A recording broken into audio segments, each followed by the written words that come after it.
किसका नहीं? क्लास में आए कौन सा हमें भूल गए? जल्दबाजी में कितनी दूर से आए?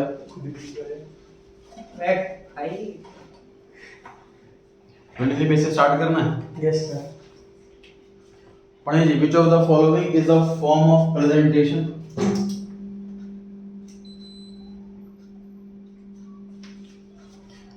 इनमें से किस तरीके से हम डेटा को प्रेजेंट कर सकते हैं? पहला है कि टेक्सचुअल, टेक्स्ट में लिख करके, डिस्क्राइब करके, descriptive.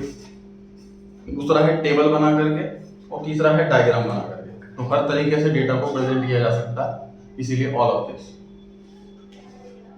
Second question, in the tabular presentation data is presented in dash and dash. तो दो पार्ट होते हैं टेबल के, एक रो होता है, कॉलम होता है। इस हिसाब से प्रेजेंट किया जाता है। ऑप्शन नंबर ए हो गया आंसर। थर्ड क्वेश्चन में, a 4x4 table giving 16 items of information in 9 boxes are called dash of the table. कभी एक्सेल में कभी काम करा हो, एक जो पर्टिकुलर सेक्शन होता है उसको सेल कहते हैं।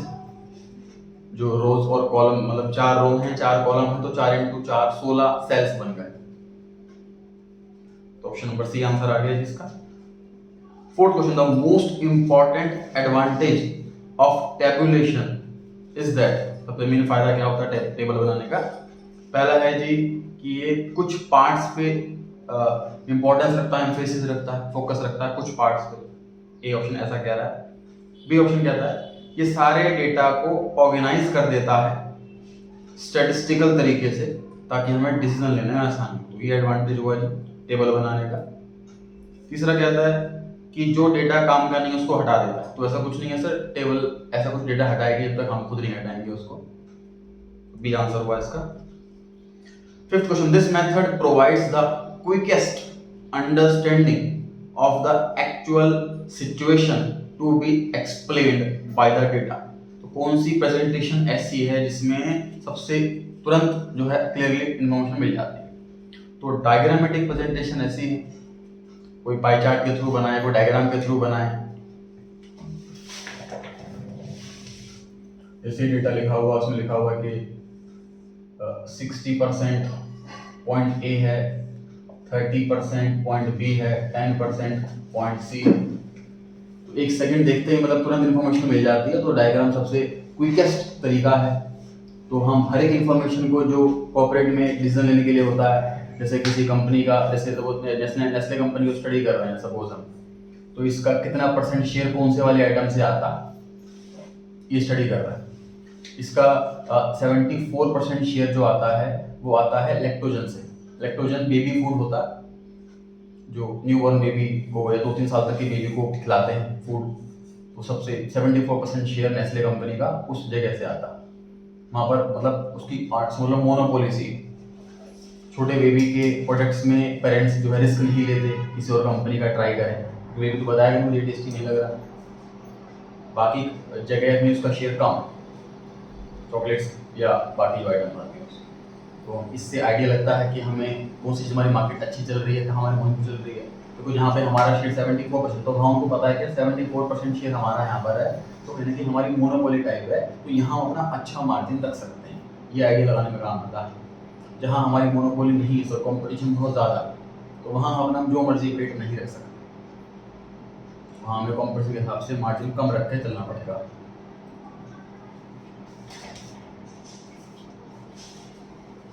सिक्स पर आगे जी, which of the following is true. कौन सा सही है जी बताना है। When classification is done according to attributes, मतलब कैरेक्टरिस्टिक, जैसे कि such as social status, physical status, nationality, it is called quantitative. तो क्वालिटेटिव हुआ, ये फॉल्स हो गया।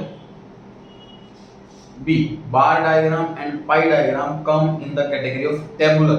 ये टेबुलर है कि डायग्रामेटिक है? तो diagrammatic. C, diagrams may be less accurate but are much more effective than tables in presenting the data. Less accurate तो इसलिए बोल रहे हैं क्योंकि टेबल में हम तो बिल्कुल एग्जैक्ट लिखते हैं कितने पॉइंट से इतने पॉइंट तक ये वाली कैटेगरी है। मतलब हम टेबल में कितना ही डीपली, कितना ही इलेबोरेट कर सकते हैं उस आइटम को। पाई चार्ट में अगर हम बना रहे हैं तो उसमें 3, 4, 10 आइटम को किस तरह उस आइटम को तो समझ में नहीं आएगा। इसी के अंदर अगर 50 आइटम रख दो तो फिर इन्फॉर्मेशन नहीं मिल पाएगी काम की। तो एक्यूरेसी टेबुलर में मिलेगी, लेकिन प्रेजेंटेशन पॉइंट ऑफ व्यू से ये बेटर होगा।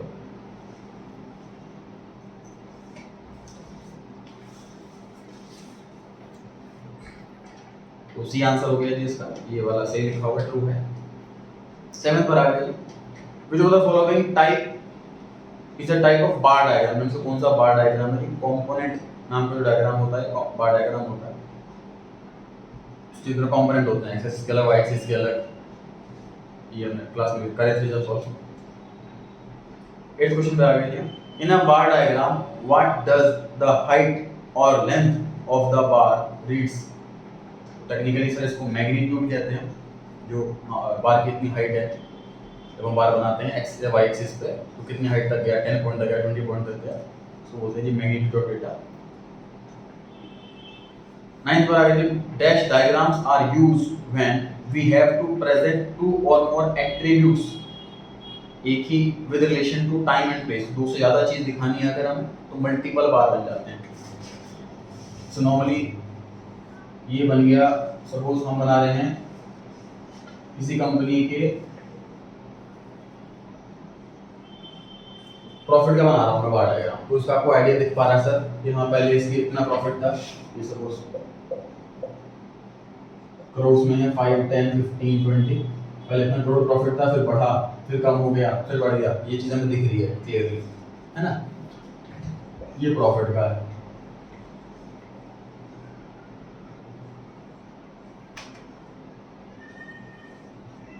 ये है सेल्स का, ये सेल्स बढ़ी, कम हुई, फिर और बढ़ी, फिर और बढ़ी, ये हमें दिख रहा है। अब मुझे एक ही डायग्राम के अंदर दोनों बनाने हैं,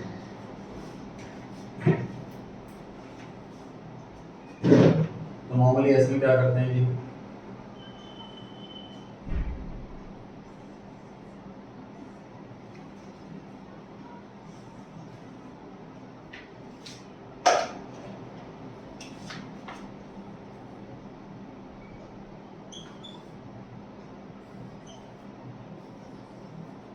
तो इस तरीके से हम दो इंफॉर्मेशन एक ही बार में दिखा सकते हैं, इसमें कलर अलग कर देते हैं।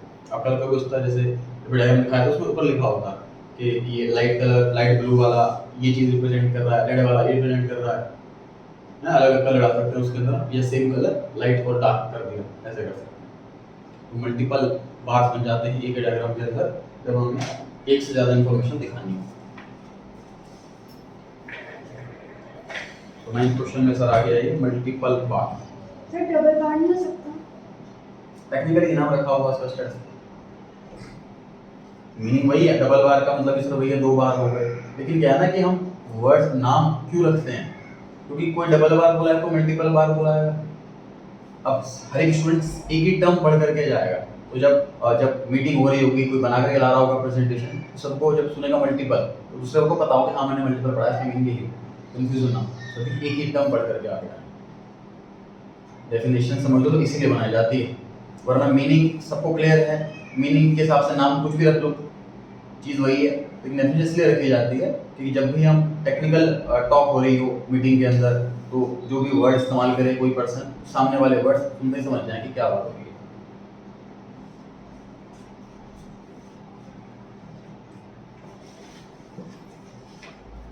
The objective of a diagrammatic presentation of data is, diagrammatic presentation क्यों करते हैं सर हम? तो डायग्राम बनाने से सर इसलिए पर्पस करते हैं कि हमारी प्रेजेंटेशन बहुत अच्छी आ जाए, सिर्फ प्रेजेंटेशन के पॉइंट ऑफ व्यू से होता है।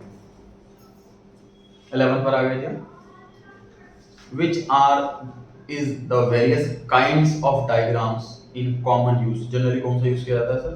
तो geometric, frequency, arithmetical, line graph, सारे ही यूज किए जाते हैं, ये आंसर आ गया। 12 सब डिवाइडेड बार डायग्राम रिप्रेजेंट, जो हमने बार डायग्राम को डिवाइड कर रखा हो, तो various parts in a proportion, उसके हमने पार्ट्स बना लिए, टुकड़े बना लिए, तो ये हो गया सर इसका various parts in a proportion, proportionate में हम डिवाइड कर देते हैं बार डायग्राम को, ये ऑप्शन आंसर आ गया।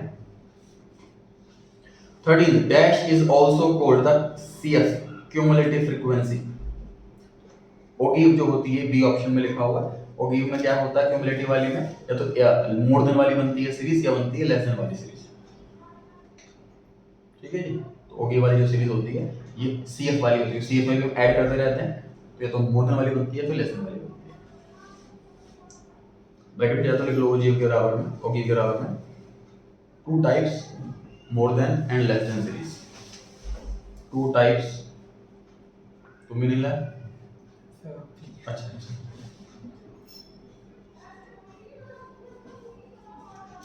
2 types more than series and less than series, 2 type की सीरीज होती हैं इसके अंदर।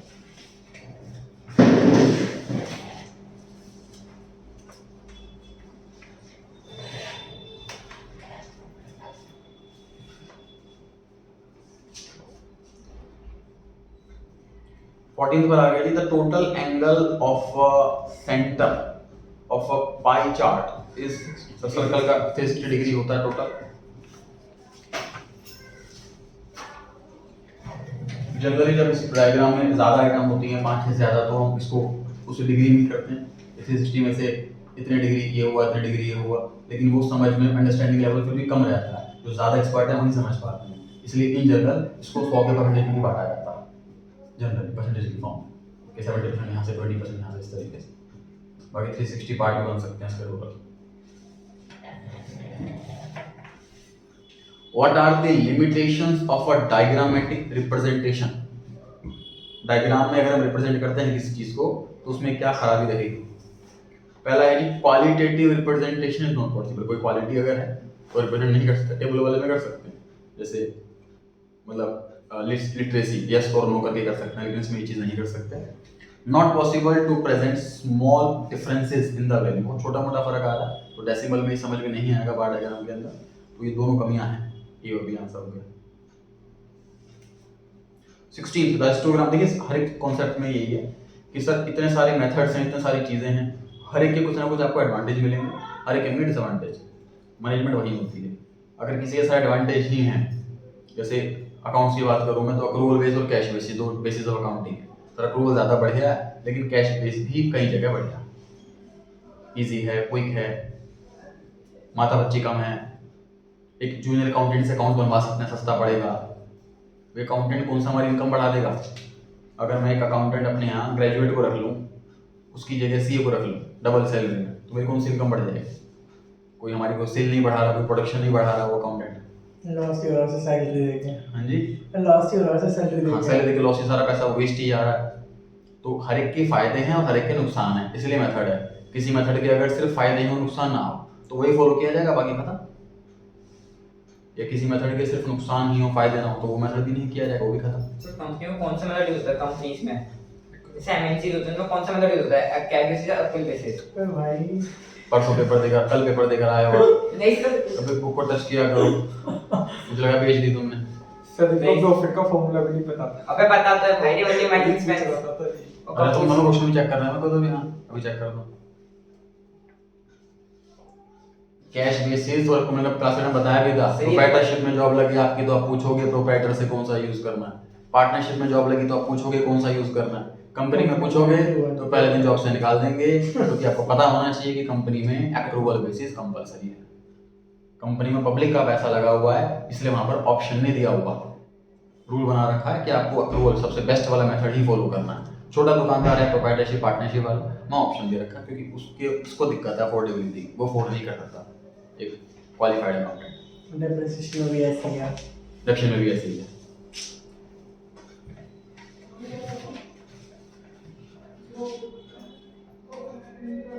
कौन से क्वेश्चन पर आ गए थे हम? 16 पर आ गए। The histogram also gives a value of dash of the frequency distribution graphically, तो मोड के फॉर्म में देता है। अच्छा मोड आपके कोर्स में आ रहा है कि नहीं आ रहा, कुछ पता है? मेरे अकॉर्डिंग तो नहीं आ रहा, जो सीबीएसई के सिलेबस में नहीं आ रहा। पता नहीं पेपर दे के आ चुके हो सर। इको में से बताएं तो सर, इको में से आया भी नहीं वैसे मिनिमम मीडियम। नहीं पता है तो आप मुझे पूछ सकते हो। नहीं आ रहा या पता नहीं? नहीं आ रहा आपके में? चलिए फिलहाल क्वेश्चन स्किप, क्योंकि इसमें तो मोड तक के क्वेश्चंस हैं तो आप ये स्किप कर सकते हो मोड वाला।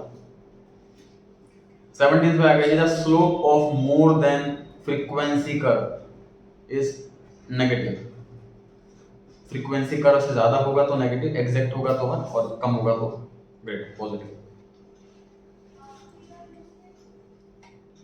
18 फ्रीक्वेंसी कर्व क्या होता है? जो फ्रीक्वेंसी जैसे आइटम हमने लिखे थे इस पर, उसकी फ्रीक्वेंसी के डॉट बना लिए हमने, उन डॉट को मैच कर दो। मिड वैल्यू हुई तो अच्छा नहीं, मिड वैल्यू में क्लास इंटरवल का मिड वैल्यू लेते हैं, कॉन्टिन्यूअस को डिस्क्रीट सीज बनाते हैं मिड वैल्यू से, मिड वैल्यू से वहीं पर होता है, ठीक है। 18 पर आ गए। If we connect the mid value of the midpoint of the top of each rectangle of a histogram by the straight line, it is called frequency polygon. frequency polygon नाम है सर, हम दो कॉर्नर्स को मिला देते हैं, top से bottom वाले को। What is the other name of an arithmetic line graph? Time series graph arithmetical line graph का दूसरा नाम है। देखिए एमसीक्यू में यही चीज होती है, जो नॉर्मल क्वेश्चन होते हैं सब्जेक्टिव वाला पेपर, इसमें न्यूमेरिकल जो क्वेश्चन आते हैं उसमें ये आसानी हो जाती है हमारे लिए कि अगर एमसीक्यू पेपर आ रहा है पूरा सॉल्व नहीं करना, छोटी छोटी चीजें पूछिए बता देंगे। थ्योरी में ये चीज नेगेटिव हो जाती है। थ्योरी में क्या होता है, इन जनरल बच्चे ने पूरा आंसर पढ़ लिया, याद कर लिया, सारा पढ़ लिया, याद कर लिया, कोई क्वेश्चन आएगा उस पर आंसर लिखाएगा जितना उसको समझ आया, तो जितना ज़्यादा सही उतना प्रोपोर्शनली मार्क्स मिल जाएंगे, 5 में से 4 या 3 या 2 जितनी आपकी एक्यूरेसी। एमसीक्यू में तो उस पैराग्राफ में से जो कॉन्सेप्ट में पढ़ा है उसमें से कोई सा भी एक सेंटेंस पकड़ करके आपसे क्वेश्चन पूछ लिया जाएगा। आपको इतने बहुत ज़्यादा आपको बारीकी से पढ़ना है। थ्योरी में ये नेगेटिव हो जाता है सब्जेक्टिव पेपर आना, उसमें मिस्टेक होने के चांस ज़्यादा होते हैं। इतनी बारीकी से पढ़ा नहीं पढ़ा, कॉन्सेप्ट पता है लेकिन ये वाली लाइन नहीं पता।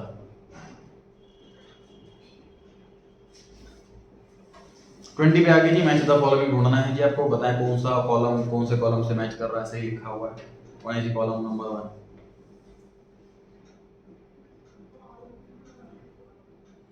पहले वाले में लिखा हुआ है कि अट्रैक्टिव मैनर में हम डेटा को अगर हम रिप्रेजेंट कर रहे हैं तो ये तो उसमें होता है, डायग्राम वाले में होता है, अरेंजिंग डेटा नहीं हुआ ये। दूसरा, data are put together in a haphazard way, systematic way में लिखना मतलब कि मीनिंगफुल इंफॉर्मेशन निकले। तो प्रेजेंटेशन यहाँ पे मतलब ये अरेंजमेंट वाला, मतलब अरेंजमेंट लिखा हो तो सही हो जाता है ना। सिस्टमेटिक वे में लिख रहे हैं तो अरेंज कर डेटा को हम ना, प्रेजेंट थोड़ी ना कर रहे हैं इसमें, मतलब सिस्टमेटिक एक अंडरस्टैंडिंग मैनर में।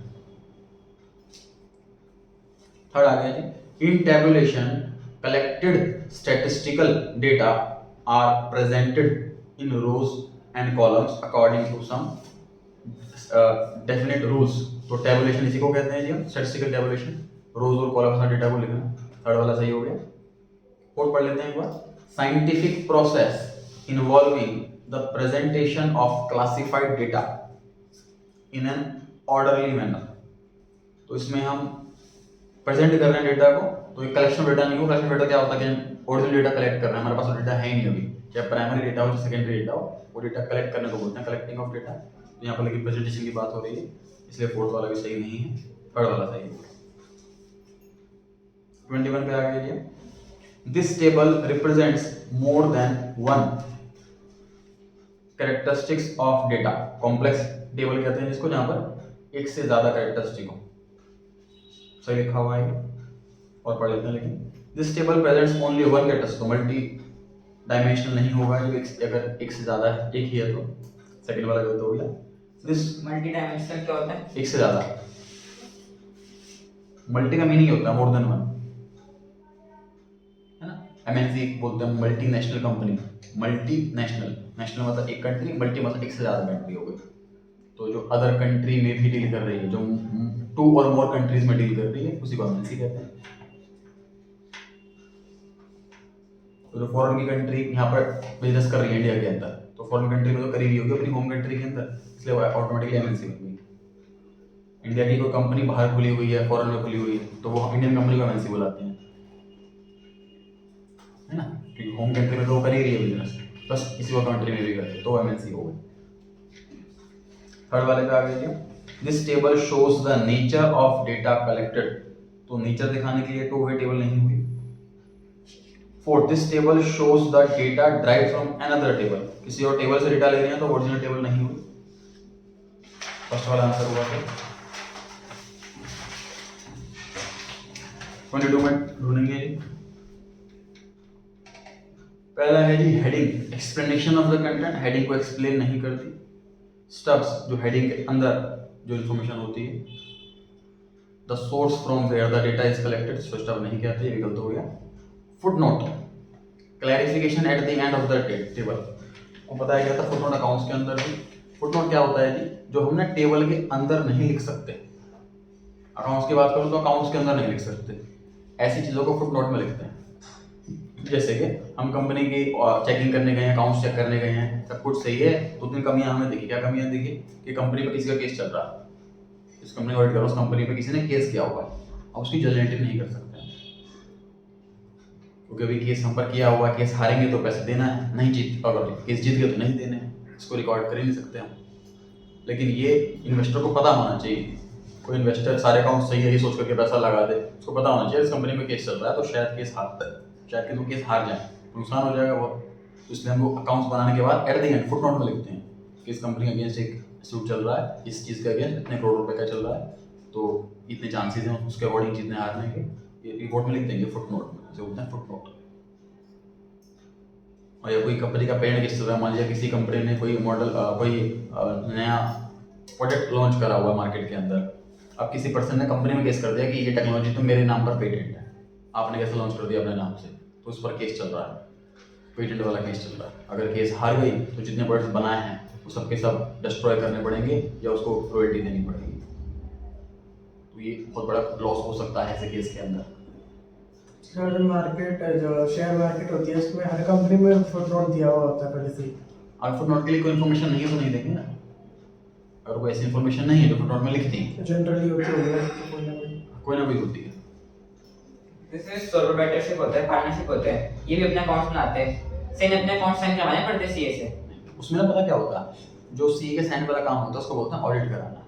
ऑडिट कराने के लिए क्या है कि एक ना पर्टिकुलर सेल्स की लिमिट दे रखी है, वो बिजनेस वाइज नहीं है। एक जैसे आप जो लास्ट जो अभी प्रेजेंट चल रही है वो चल रही है 1 करोड़, अगर आपकी सेल 1 करोड़ से ऊपर है साल की तो आपको सीए के साइन कराने आप जरूरी है। ये लिमिट अपडेट होती रहती है, फिक्स नहीं रहती, तो आपको 1 करोड़ याद नहीं रखना है। पहले 40 लाख रुपये थी, इसको 1 करोड़ कर दिया गया कि 1 करोड़ से ऊपर अगर आपकी सेल है, टर्नओवर है, तो आपको कंपलसरी है सीए से ऑडिट करवाना, अपने अकाउंट्स चेक करवाना। बेसिकली छोटा दुकानदार तो छोड़ा होता है 40 से 1 करोड़ डायरेक्ट। हाँ, बेसिकली पता क्या होता है भाई, ये बहुत इजी आसान कर दिया लोगों के लिए। देखो गवर्नमेंट को क्या है, अपना इनकम टैक्सेशन की इनकम चाहिए, उनको बड़े इन्वेस्टर से, बड़े बिजनेसमैन से अच्छी खासी इनकम हो रही है, तो उनको रिलैक्सेशन देना चाहिए, तो रिलैक्सेशन दे रहे हैं वो छोटे बिजनेसमैन को। या 40-50 लाख की सेल है आपकी, तो आप मत करवाओ ऑडिट, आप नॉर्मल अकाउंट्स बनाते रहो, तो आपके कॉस्ट बचेगी, उनको ये फायदा मिल जाएगा, तो एक इनको बेनिफिट दे रहे हैं, सरप्लस दे रहे हैं उनको। सर्विस इंडस्ट्री में जीएसटी की लिमिट 20 लाख रुपए है। अगर मैं कोई सर्विस दे रहा हूँ, मान लीजिए या तो ब्यूटी पार्लर है या कोई सैलून है या सीए का ही ऑफिस है या कोचिंग सेंटर है, जो भी सर्विस इंडस्ट्री वाले काम है, उसमें जीएसटी नंबर लेना है कि नहीं लेना, उसके लिए 20 लाख की लिमिट रखी हुई है प्रेजेंटली। अगर 20 लाख से ऊपर फीस आती है तो जीएसटी लेना कंपलसरी होता है, और 20 लाख से कम है फीस तो जीएसटी कंपलसरी नहीं होता। कई लोगों की सेल 10-15 लाख की होती तब भी जीएसटी नंबर लेते हैं। क्यों लेते हैं? क्योंकि नहीं, डिस्काउंट नहीं, क्लाइंट पे इम्पैक्ट पड़ता है। मान लीजिए मेरा कोई क्लाइंट बनता है नया अच्छा सा, और मैं उसको फीस चार्ज कर रहा हूँ, अपनी बिल प्रॉपर फीस ऐसे नहीं मुझसे बोलते हैं, प्रॉपर फॉर्मल वे से जाती है ईमेल पे कंपनी की वेबसाइट की, उसमें जीएसटी मैंने नंबर नहीं डाल रखा था, उसको लगा छोटी सी कंपनी है तो किससे काम करा रहा हूँ, उसको ऐसा लगता है। मेरे बहुत नोन है जिन्होंने जीएसटी नंबर ले रखा है, भले ही उनकी जो है सर्विस 10-12 लाख के आसपास की है, एक रेपुटेशन बनती है कंपनी की, जीएसटी नंबर भी है।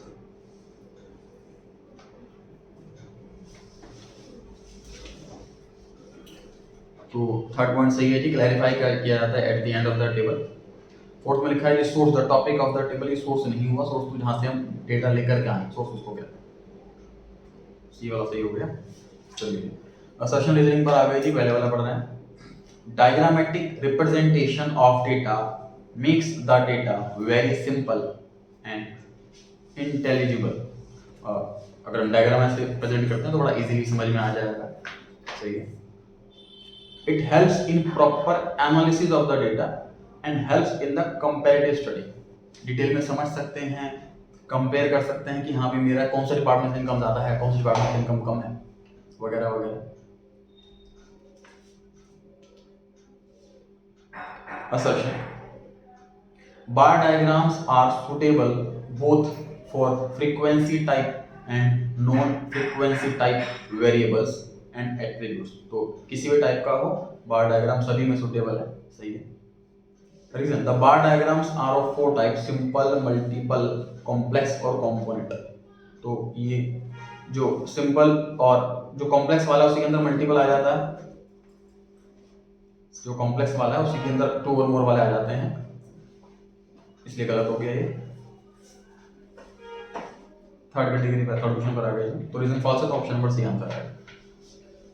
Third question, histogram is a two dimensional diagram.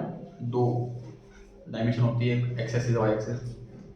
Reason: data presented by a component bar diagram can also be represented equally well by a pie chart. जो बार डायग्राम से दिखता है वही pie chart से भी दिखा सकते हैं, ये भी सही बात है. लेकिन ऑप्शन असर्शन में हिस्टोग्राम की बात हो रही है और रीजन में पाई चार्ट की बात हो रही है, दोनों अलग अलग बातें कर रहे हैं, इसलिए बी ऑप्शन आंसर है. Fourth, graphs are an attractive way of presenting the information and it is easy to understand. सही लिखा है. The values of the accuracy of data used and coverage of full data is very important for graphic presentation. कोई चीज छूटनी नहीं चाहिए, complete होनी चाहिए, सही लिखा हुआ, लेकिन दो अलग बातें कह रहे हैं, इसलिए B option answer. The width of the bars, bars कितनी width होनी, चौड़ी कितनी होनी चाहिए ना, बार diagram need not be equal, क्योंकि अगर हमने क्लास इंटरवल अलग अलग रखा हुआ है, कोई क्लास इंटरवल 10 से 20, कोई 30 से 50, मतलब कोई 10 का 20 का, तो width बराबर नहीं होगी. तो ऐसा हो सकता है कि बार डायग्राम की width जो है वो इक्वल ना हो. Only the length of the bar indicates the some value of the variable. जितनी मतलब जितनी बार ऊपर जाएगा उतनी वैल्यू दिखा रहा है वो. इतना ऊपर तक गया तो 20 है, इतने ऊपर तक गया तो 30 है, तो वैल्यू दिखा रहा है वो. दोनों बातें सही होगी, ये ऑप्शन आ गया. Ogive is also called cumulative frequency, सही लिखा हुआ है, डिस्कस किया था हमने. मोर देन और लेस देन वाली दो सीरीज बनती है इसके अंदर. Median of a frequency distribution can not be known from the ogives. तो मीडियन नोन कर सकते हैं हम, मिड वैल्यू कर सकते हैं हम. मोर देन वाली सीरीज को पहले हम नॉर्मल सीरीज के अंदर कन्वर्ट करते हैं, कॉन्टिन्यूस वाली के अंदर, फिर कॉन्टिन्यूस वाली को हम डिस्क्रीट के अंदर कन्वर्ट करते हैं और फिर हम फाइंड आउट करते हैं मीडियन. तो ये पॉसिबल है, रीजन में लिखा हुआ पॉसिबल नहीं है, इसलिए आंसर फॉल्स हो गया. रीजन में C option. Frequency polygon can not be created without plotting a histogram. बिना हिस्टोग्राम प्लॉट करके हम फ्रीक्वेंसी पॉलीगन नहीं बना सकते. तो दो टाइप के बनवाए थे जी मैंने फ्रीक्वेंसी पॉलीगन, एक विद हिस्टोग्राम और एक विदाउट हिस्टोग्राम. विद हिस्टोग्राम में हम हिस्टोग्राम के मिड पॉइंट को कनेक्ट कर लिया था, तो ये बन गया था. दूसरा हिस्टोग्राम बिना बनाए हमने जो फ्रीक्वेंसी थी वही हमने प्लॉट करी और उसको मिला दिया. तो इसमें लिखा होगा कि नहीं बन सकता, तो फॉल्स हो गया जी answer. 8th question, arithmetic line graph helps in understanding the trend, periodicity, etc. in a long-term time series data. पता लगा सकते हैं, ये बिल्कुल सही है. A disadvantage of a line diagram is that it cannot be represented with adequate information. और line graph के अंदर कंप्लीट हम इसको पहले इसीलिए जो फिर बाई चार्ट वगैरह इसीलिए आते हैं क्योंकि कंप्लीट वो प्रेजेंटेशन पॉइंट ऑफ व्यू में मार खा जाता है लाइन डायग्राम. तो बी ऑप्शन सही है सर, दोनों में सही लिखा हुआ, लेकिन दोनों अलग अलग बातें लिखी, एक में फायदा एक में नुकसान.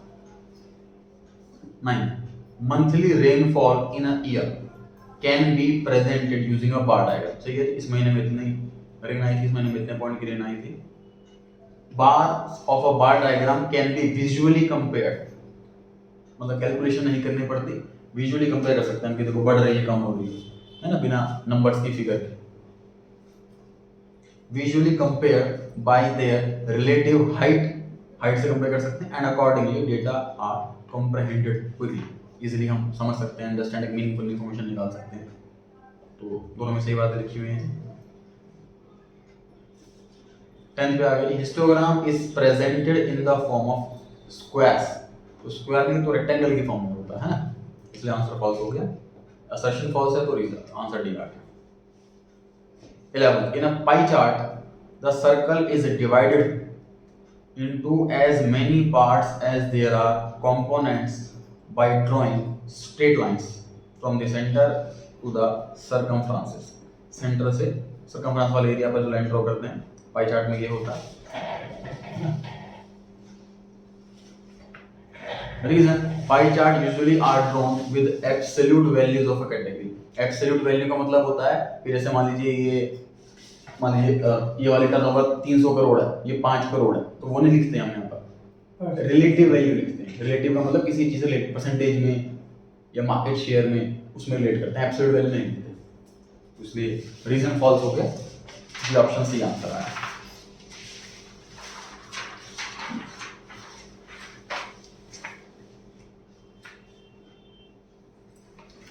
नेक्स्ट क्लास में करते हैं आगे वाले। आप केस स्टडी पहले स्टार्ट कर दो, एक केस स्टडी हो जाएगी।